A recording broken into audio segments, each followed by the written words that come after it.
bendito el nombre del Señor Jesús. Bendito el nombre del Señor Jesús. Estamos un poco friolentos, pero es por el clima.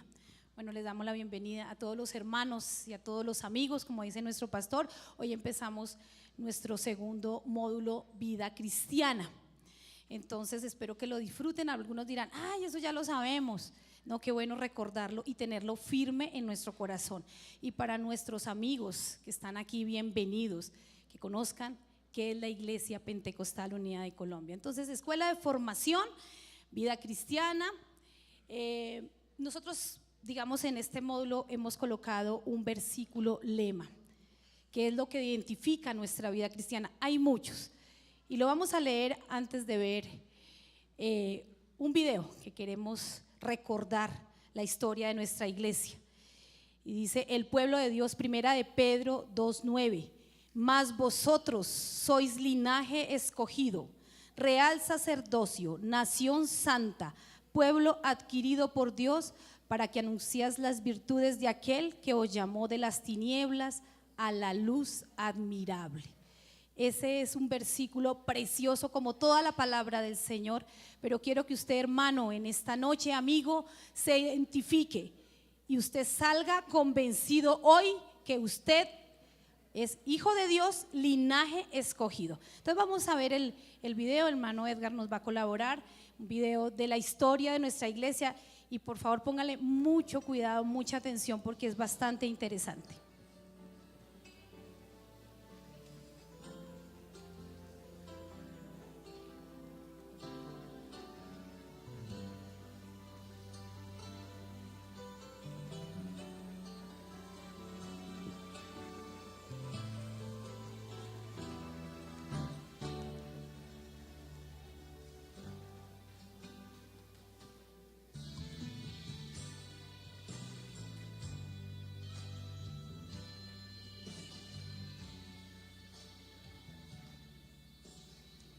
Una historia que no termina.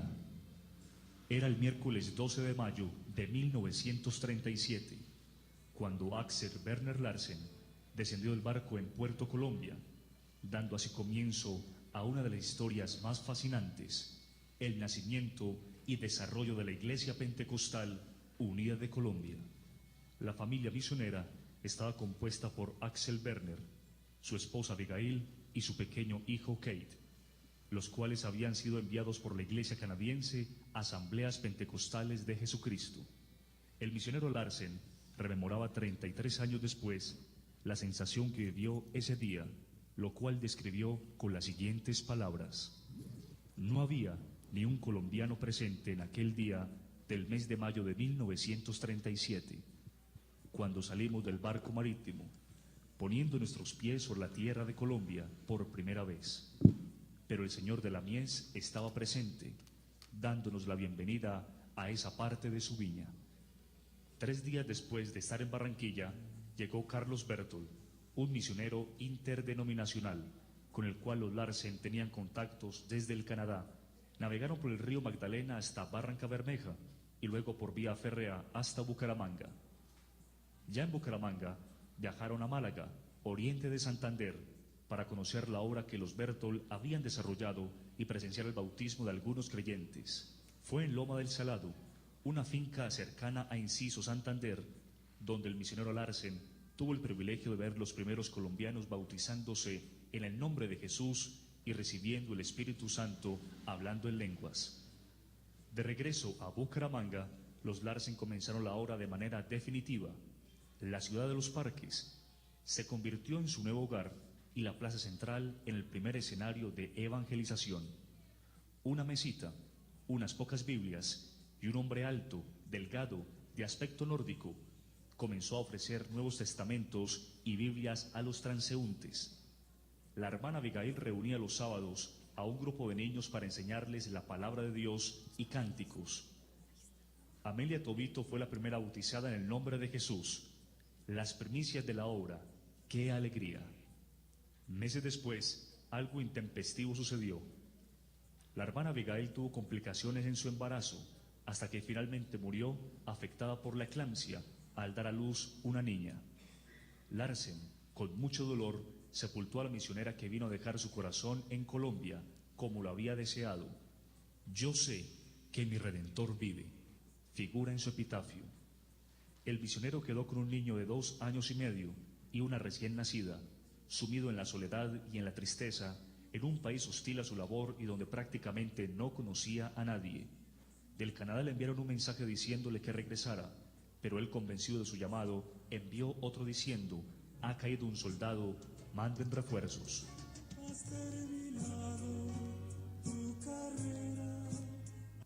Ha caído un soldado, manden refuerzos.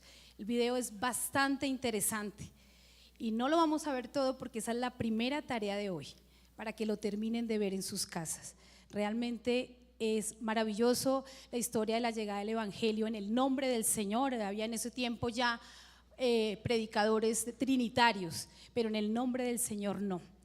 Y nuestro hermano Axel Werner Larsen fue reconocido como el pionero de la obra pentecostal en nombre de Jesús en Colombia. Durante 33 años estuvo acá. Llegó el 12 de mayo de 1937, o sea que el pasado 12 de mayo era 79 años de estar el Evangelio en el nombre de Jesús. Voy a dejarles, bueno, hay unas frases célebres que me impactaron porque yo ya lo vi, para que ustedes lo vean, pero de verdad que es emocionante cómo el Señor usa a la gente que quiere dejarse usar. Dice, cuando él recibió el llamado del Señor a los 27 años, no les voy a contar mucho porque lo tienen que ver, pero de las frases célebres que me encantaron, cuando se fue a bautizar allá en Canadá, pues como conocen, allá en Canadá hace bastante frío y había hielo, no había agua, tuvieron que cavar hasta encontrar agua líquida. Entonces imagínense los grados de esa agua, heladísima, ¿cierto? Pero entonces habían otros hermanos también que querían bautizarse y le dijeron: no, pero esperemos, venga, pues ¿por qué tan aficionados? Esperemos más bien a que el clima cambie. Y él que dijo: prefiero ser bautizado en un lago de hielo ahora que gastar la eternidad en el lago de fuego. A los 27 años acababa de recibir el Espíritu Santo y la convicción. No sé cuántos nosotros esperamos para decir estas frases. La frase con que cerramos este minuto 4: un soldado ha caído, manden refuerzos. A veces nosotros tenemos dificultades, ¿cierto? Y nos derrumbamos. A él se le murió la esposa, siguió adelante, manden refuerzos. Bueno, no les voy a contar más de nuestro hermano Larsen, por favor vean la historia. Viene, por favor, nos coloca la diapositiva, hermano. Vamos a hablar sobre el tema de la iglesia y el Estado. Ya leímos nuestro versículo, también es de tarea aprendérnoslo, porque recordemos que somos linaje escogido. La iglesia como organización. Hoy vamos a ver historia de la iglesia, bueno, ya lo empezamos a ver con el video, la iglesia y el Estado, estructura organizacional de la iglesia, visión y misión de la iglesia, y vamos a ver rápidamente prácticas de fe 1, en que creemos. Prácticas de fe 2 serán la próxima clase y la última, prácticas de fe 3, por eso no nos las podemos perder porque realmente la primera que aprendió cosas con este estudio fui yo. Siga, hermano, por favor. Entonces ya vimos el video, la iglesia como organización. La iglesia y el Estado. Entonces nuestro nombre es Iglesia Pentecostal Unida de Colombia, nuestra personería jurídica es la 1032 del Ministerio del Interior. La iglesia pues es el cuerpo de Cristo aquí en la tierra, ¿sí? La personería jurídica nos hace ante el Estado ser reconocidos. Esta personería jurídica nos la dieron en el año 1963, o sea prácticamente 33 años después de que vino el hermano Larsen, ¿sí? Dependíamos de la Iglesia Pentecostal Unida Internacional. En ese año, ya en el 1963, nos dieron nuestra personería jurídica, o sea, fuimos una organización autónoma, ya no dependía, nuestra administración ya no dependía de terceros en el extranjero, sino ya tendría sus propios directivos. Esta está ubicada en Medellín y nosotros somos una entidad religiosa, ¿sí? Así es, en la personería jurídica, así estamos como entidad religiosa. ¿Por qué decimos que en la iglesia el cuerpo de Cristo? Y todo lo que vamos a ver, a pesar de que es temas de estatutos, reglamentos y todas las cosas que está constituida la iglesia, para que ustedes se vayan dando cuenta cómo estamos de organizados. Y finalmente, porque pues tenemos un Dios organizado, la iglesia no puede ser un ente desorganizado. Entonces dice Efesios 1, 22, 23, y sometió todas las cosas bajo sus pies y lo dio por cabeza sobre todas las cosas a la iglesia, la cual es su cuerpo, la plenitud de aquel que todo llena en todo. Entonces la iglesia, nosotros que somos aquí miembros, somos el cuerpo de Cristo y está basado en la palabra de Dios. Este cuerpo requiere trabajar armónicamente, en armonía, para realizar su objeto principal, que es ¿cuál? ¿Cuál es el objeto principal de la iglesia? Predicar el evangelio. Bueno, hay varias chocolatinas para los que contestaron. Muy bien, ese es nuestro objeto principal. Ese fue el objeto principal que movió a nuestro hermano. El Señor le colocó ese sentir y él no vino a hacer plata aquí ni a comprarse cosas, él vino a predicar el evangelio. Ese es nuestro fin. Nuestro principal objetivo es predicar el evangelio. Entonces, para predicar el evangelio, obviamente tenemos que convencernos de lo que somos, de lo que creemos, en dónde estamos.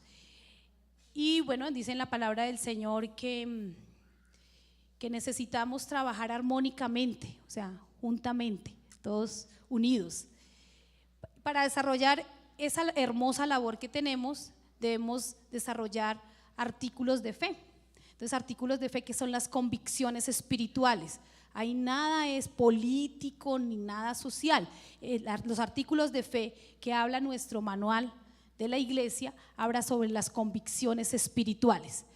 Pero para tener convicciones espirituales, no, digamos, está basada en la Biblia, pero tenemos que tener unos estatutos que nos rijan, ¿sí?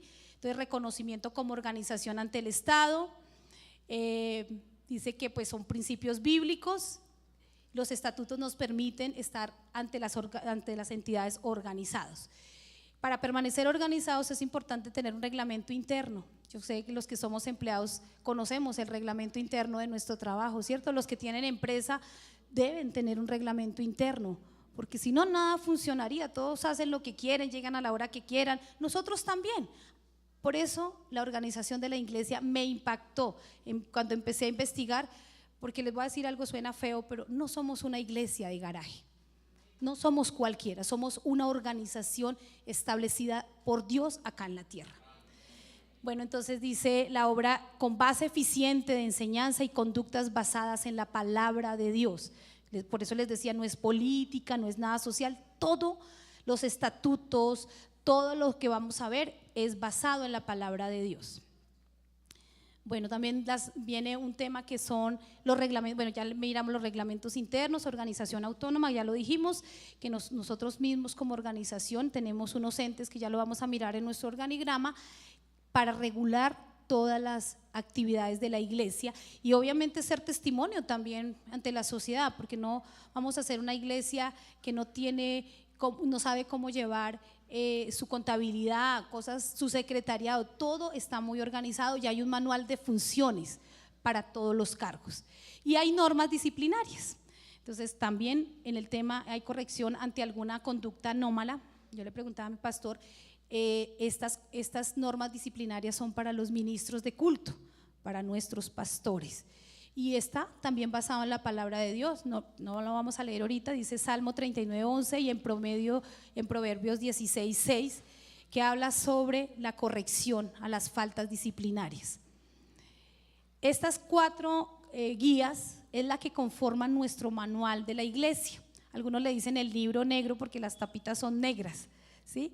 Pero es bastante interesante, tiene más de 200 hojas.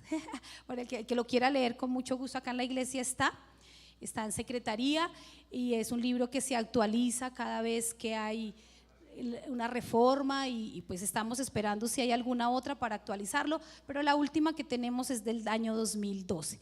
Entonces estas 4 guías conforman el manual de la organización de la iglesia: artículos de fe, estatutos, reglamento interno y normas disciplinarias. Siga, hermano, por favor.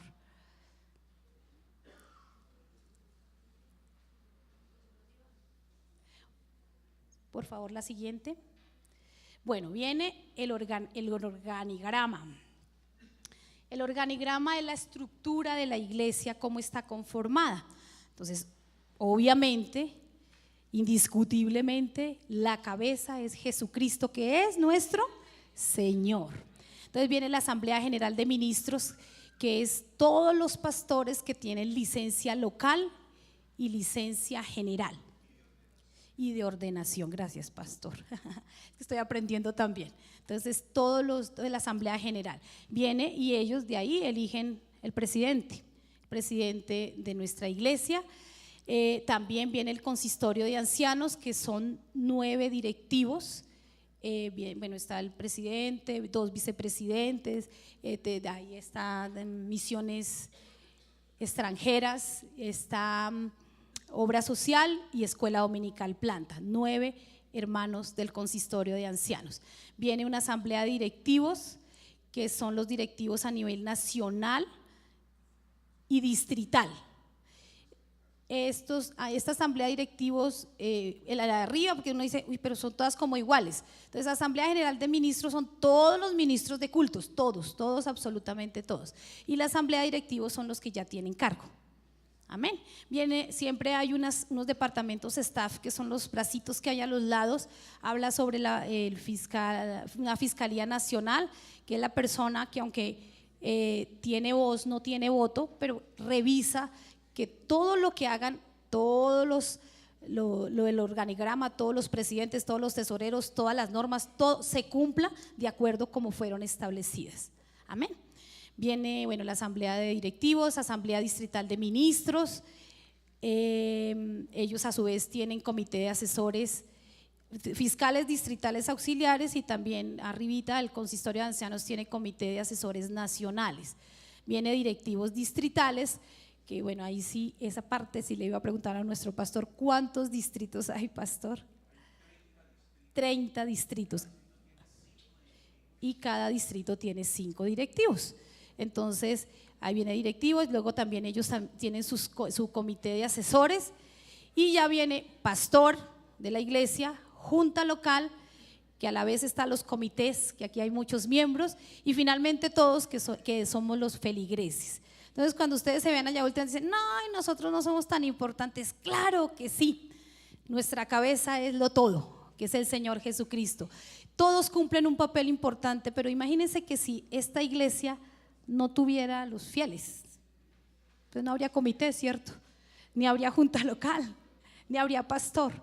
Pero como el Señor hace todo perfecto, entonces todo está constituido. Y así es el organigrama. Igual, si ustedes conocen el de su empresa, lo último que aparece son los empleados, de los operarios, los de la oficina, pero somos muy importantes, ¿oí? Amén. Entonces, no les puedo contar las funciones al detalle porque nos demoraríamos mucho, entonces toca avanzar. Siguiente, por favor. Bueno, la misión, yo sé que la conocemos, yo sé que sí. Pero qué bueno para nuestros amigos que están acá, que sepan cuál es la misión de la iglesia, que ya dijimos que el propósito del Señor de escogernos era para hablar. Entonces me gustaría que ustedes a una sola voz la dijeran.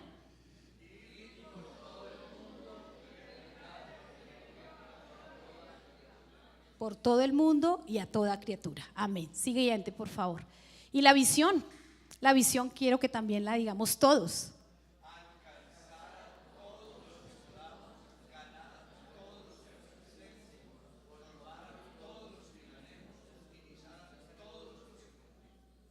Amén. Entonces, visión, misión, como empresa que somos. Siguiente, por favor. Bueno, entonces ya vamos a empezar con los artículos y prácticas de fe. Fe 1. Entonces, ¿en qué creemos? Para nuestros amigos que están aquí y para nosotros también, cuando en la calle o nuestros vecinos o en el momento de evangelizar nos digan, bueno, ¿y ustedes en qué creen? Bueno, aquí está, ¿en qué creemos? Creemos que la Biblia es inspirada por Dios, amén. Es palabra profética, en ella está toda la doctrina y todas las instrucciones que el pueblo de Dios debe seguir. Segunda de Timoteo 3:16. Toda escritura es inspirada por Dios. Y van a decir, bueno, pero ¿cómo así? Sí, el Señor colocó el sentir en hombres llenos del Espíritu Santo Sí, porque alguien me decía, pero eso yo no creo que Dios la haya escrito con su puño. No, sí fueron hombres. Hombres la escribieron aquí, este precioso libro, y el que la tradujo y las versiones, lo hicieron hombres, pero lo hicieron hombres inspirados por el Espíritu Santo. La Biblia está toda la doctrina, la fe, la esperanza y toda la instrucción que nosotros como iglesia debemos seguir. La escribieron hombres, pero fue inspirada por Dios. No es una interpretación privada, no es que esto le compete a fulano de tal, no, le compete a nuestro Dios, no es de voluntad humana. A veces alguna vez le dije a alguien, no conocía mucho, hasta ahora estaba entrando en los caminos preciosos del Evangelio, me decía, pero ¿cómo? Sí, eso no creo que Dios lo escribió. Yo dije, lea la palabra, analice, pídale al Señor sabiduría y va a entender que esos pensamientos no son humanos, son divinos porque la palabra del Señor es preciosa. Tenemos la palabra profética más segura, a la cual hacéis bien estar atentos como una antorcha que alumbra en un lugar oscuro. Entonces creemos en la Biblia. Ya no vamos a contar cuántos libros ni nada, porque esa materia ya la pasaron con el hermano Edgar. Entonces aquí es creer que la palabra del Señor está aquí y es nuestra vida diaria. Amén. Entonces, en el siguiente, ¿creemos en qué? Que Dios creó al hombre y todo lo que existe, ¿sí? A veces los chicos en el colegio, y bueno, y todavía se pasa que somos de la gran explosión, que la explosión, o que el mico, el mono, el pez, de la ballena. No, la palabra del Señor dice claro, el principio creó Dios los cielos y la tierra. Todo lo que existe en los cielos y todo lo que existe en la tierra lo creó Dios. No fue por explosión y no fue por átomos ni nada, lo creó Dios. Y dice también en su palabra, y creó Dios al hombre a su imagen, a imagen de Dios lo creó, varón y hembra los creó. Entonces, ¿cómo nos ven? Imagen de Dios, bonitos, ¿cierto? Hermosos, porque somos, ya dijimos que el linaje, somos semejantes al Señor. Entonces creemos en eso, que Dios creó al hombre y todo lo que existe. Amén.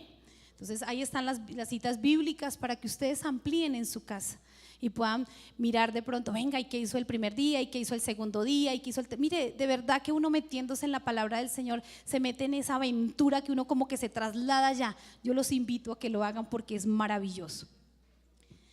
Siguiente, por favor. Creemos en un solo Dios. Amén. Creemos en un solo Dios.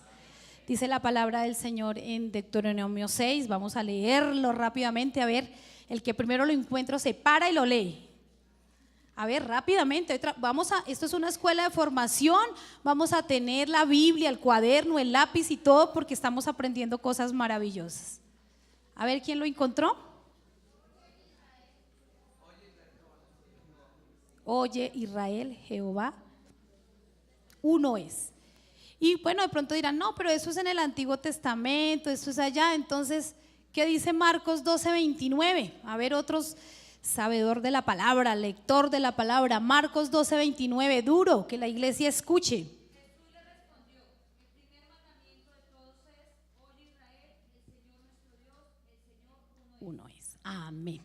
Y el Señor Jesús le estaba respondiendo a unos caballeros que hicieron la pregunta. Hermana Jennifer tiene una chocolatina y la hermana también tiene otra chocolatina. Muy bien, creemos en un solo Dios, en uno solo, no dos ni tres. Y un Dios ¿cómo? Es un Dios infinitamente grande, poderoso, eterno, sublime, admirable. Sus pensamientos y su grandeza sobrepasa toda cosa creada.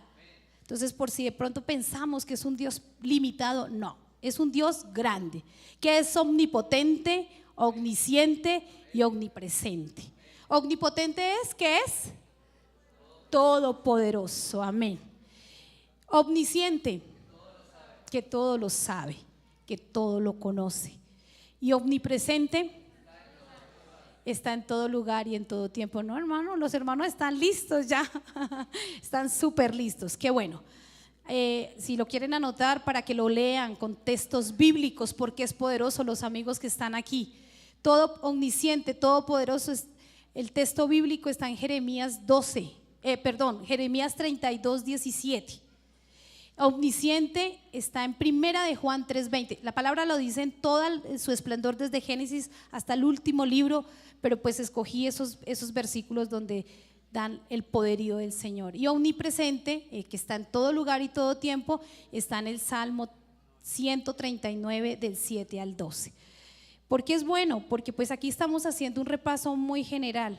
Ya después hacemos un más al detalle, pero lo importante es que ustedes sepan que esto no es porque yo lo escribí o porque mi hermana Jennifer me ayudó con las diapositivas. No, esto está basado en la palabra del Señor.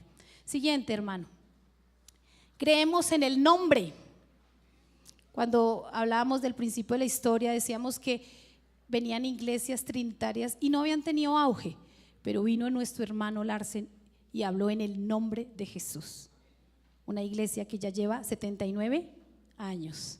Entonces, en el nombre, y que Jesucristo es Dios, no es otra persona de la deidad, es Dios. Dice en su texto bíblico, es indispensable, indiscutiblemente grande el misterio de la piedad. Dios fue manifestado en carne, justificado en el Espíritu, visto de los ángeles, predicado a todos los gentiles, creído en el mundo y recibido arriba en gloria. También en Romanos 9:5 dice: ¿de quién son los patriarcas y de los cuales según la carne vino Cristo, el Dios sobre todas las cosas, bendito por los siglos? ¿Por qué decimos en el nombre? Dice: porque un niño nos es nacido, hijo nos es dado, y el principado sobre su hombro, y se llamará su nombre admirable, consejero, Dios fuerte, Padre eterno, príncipe de paz. La profecía de Isaías se cumplió cuando se le puso el nombre al Hijo de Dios. Y dará a luz un hijo y llamará su nombre Jesús, porque él salvará a su pueblo de sus pecados. Todo esto aconteció para que se cumpliese lo dicho por el Señor por medio del profeta, cuando dijo: he aquí una virgen concebirá y dará a luz un hijo y llamará su nombre. ¿Qué quiere decir? No, esta iglesia está pero sabionda, que traducido es Dios con nosotros. Qué bueno. Y dice: y en ningún otro hay salvación, solo en ese nombre. Por eso en el nombre del Señor hay salvación, en el nombre del Señor hay poder, en el nombre del Señor hay sanidad, en el nombre del Señor hay victoria. Dice: y en ningún otro hay salvación, porque no hay otro nombre debajo del cielo dado a los hombres en que podamos ser salvos. Entonces, alguien decía: los jesucitas, los jesusolos, ¿qué importa? Tenemos al verdadero, al que es, al que nos dio todo. Amén. Entonces creemos en ese nombre dado a nosotros, invocado sobre nuestras vidas, y que es Dios, no es otro. No es Dios en el Antiguo Testamento y Jesucristo en el Nuevo. Pues sí, pero es uno solo, no es dos. Bueno, ¿y en qué más creemos? Siga, hermano, por favor.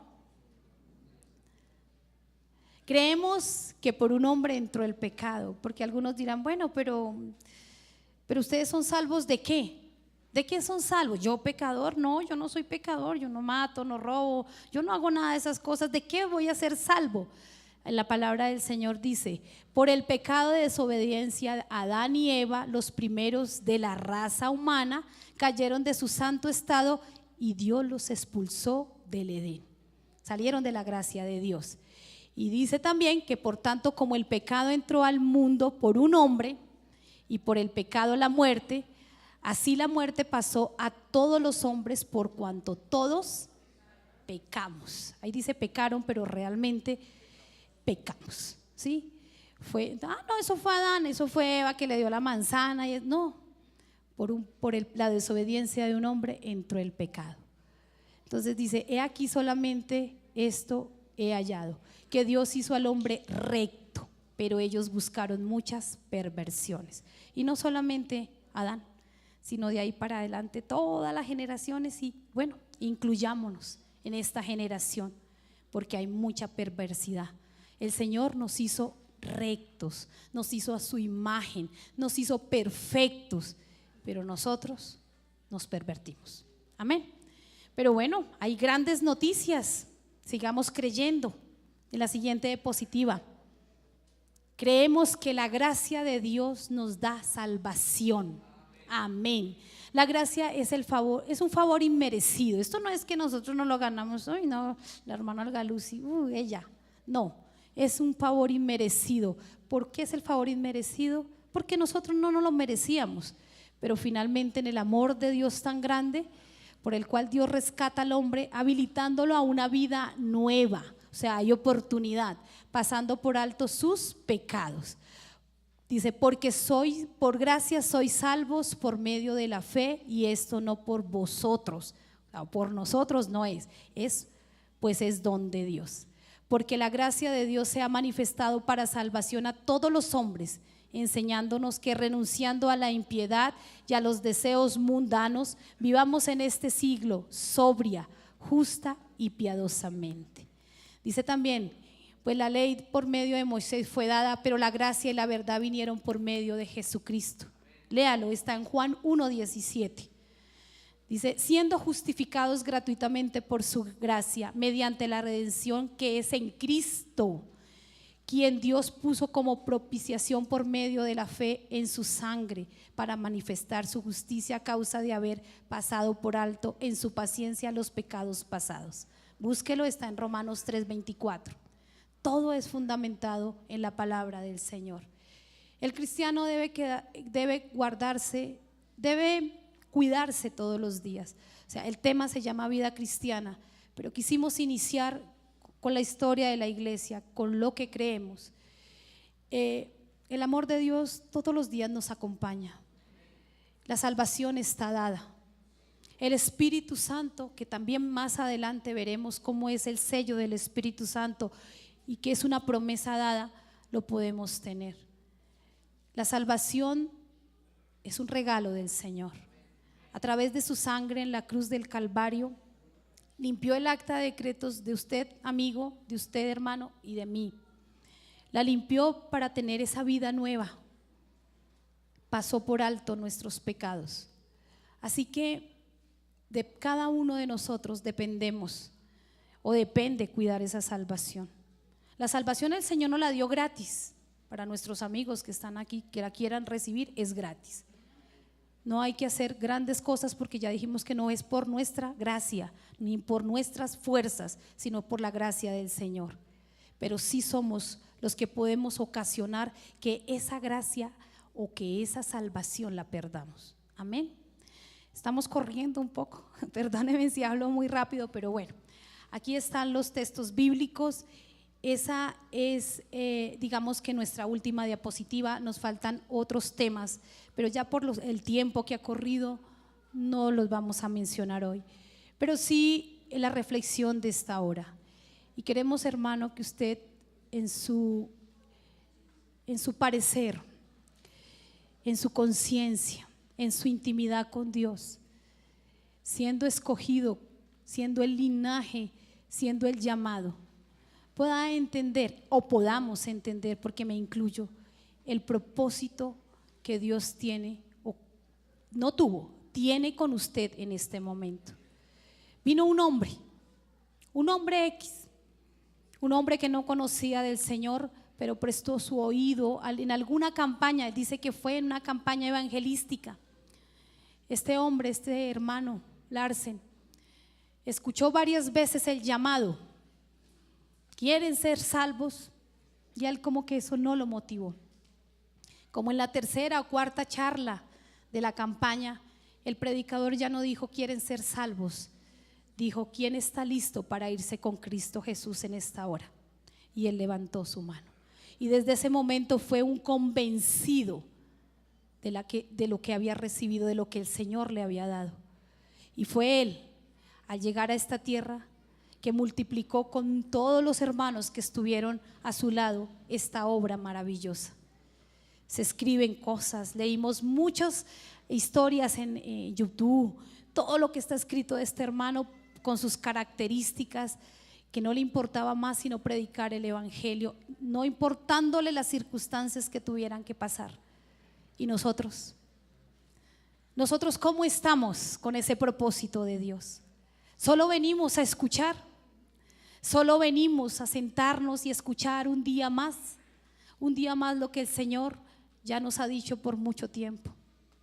Así que en esta hora, hermano, yo lo invito, amigo, que nos pongamos en pie y vamos a hacer una oración de agradecimiento al Señor porque se acordó de este pueblo aquí en Colombia. ¿Sí? Pudo no haber mandado a nadie y que este pueblo se perdiera, pero no, porque entre los propósitos de Dios usted y yo ya estábamos, hermano. Desde antes de la fundación del mundo usted y yo ya estábamos. Derramó su sangre en la cruz del Calvario y no fue en vano, hermano, con un propósito para que usted y yo seamos salvos.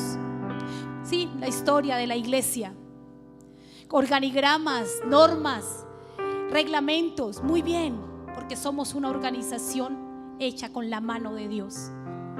Pero qué tan bueno, hermano, que más que nos aprendamos los estatutos y el reglamento de la iglesia, es que usted esté convencido del propósito por el cual Dios lo ha llamado. Una vida cristiana, ¿para qué? ¿Para qué es cristiano, hermano? ¿Para qué somos cristianos? ¿Para qué debemos llevar una vida cristiana? ¿Será llevar la Biblia debajo del brazo? Ay, venir los domingos a culto. Ay, el programa y el avivamiento. ¿Para qué? ¿Para qué necesita usted eso? Ay, sí, la oración, claro. El ayuno, claro. La vigilia, claro. Porque no, eso nos hace cristianos con una coraza para salir a predicar. Pero si usted no lo hace, entonces, ¿cuál es su vida cristiana? En los módulos siguientes veremos más al detalle lo que es una verdadera vida cristiana. Pero hoy, con esta pequeña reflexión o este recuento de nuestra iglesia, quiero que usted en su intimidad con el Señor, en sus aposentos, hoy le diga: bueno, mi vida cristiana aquí está. ¿Para qué la quieres, Cristo? ¿Para seguir sentado en la iglesia y quedarme callado? ¿Para seguir callada en mi trabajo y no decir nada? Un hombre marcó la diferencia. Hoy los invito, hoy me invito a mí misma a que hagamos la diferencia. La diferencia es cumplir el propósito de ir a predicar el evangelio, y que tu nombre esté en otra nación, en otro pueblo, en su vecindad, en su trabajo, como el hombre o la mujer que marcó la diferencia, que caminaba descalza si era preciso, como los hermanos le decían: tome un par de zapatos, cómprese un par de zapatos, y él decía: ¿para qué si solo tengo 2 pies? Cómprese esta nevera para que guarde sus alimentos. Decía: ¿para qué? Que esa plata la necesito para invertir a la obra. Se pudo haber ido cuando su esposa se murió, pero dijo: no, manden refuerzos porque un soldado ha caído. Aquí cuántas veces los soldados caen y no piden refuerzo, porque se nos olvida para qué nos llamó Cristo. Que su vida tenga un sentido en esta hora, hermano. Somos valiosos para nuestra familia. Somos hijos, padres, hermanos, jefes. Somos alguien para alguien. ¿Qué tal si somos alguien para Dios? Dios nos ama como somos, pero quiere un pueblo que tome la decisión y tenga una verdadera vida cristiana. Así que el primer convencido, eleve su oración de agradecimiento, que le diga al Señor: gracias, porque hoy las iglesias se han multiplicado, porque hay más de 4.500 congregaciones de la iglesia en el nombre, porque hay más de 13 millones de cristianos y tenemos muchos ministros de culto que se han dedicado a predicar tu palabra, Señor. Gracias por haber mandado a ese hombre que inició la iglesia en Colombia. Gracias por poner esa organización como tú quieres, bajo las normas que tú quieres, basados en tu palabra, Señor. Gracias, Señor, por hacernos entender que solo tú eres Dios, que tu nombre es Jesús y que viniste a este mundo, te hiciste hombre para limpiar nuestros pecados. Que esa sangre que se derramó en la cruz del Calvario fue una sangre preciosa con la que compraste nuestras vidas. Gracias, Señor. Hoy estamos aquí, aquí está nuestra vida. Y durante tantos años hemos recibido palabra. Ahora, Señor, dinos qué hacer con tanta palabra que hemos recibido. Dinos qué hacer, Señor. ¿Cómo predicamos? Enséñanos si tenemos miedo. Quita temores, Señor. Vergüenzas quizás, pon palabras. Porque necesitamos llenarnos de ti, que seas tú y no nosotros los que vayamos a cumplir tu propósito. Oh poderoso Dios, gracias por nuestra iglesia aquí en la tierra, porque tú eres la cabeza y has hecho de tal manera un precioso ministerio. Pero hoy queremos, Señor, que tú nos alistes como obreros en tu miel, Señor. Oh poderoso Dios, gracias. Bendito, bendito tu nombre, Jesús.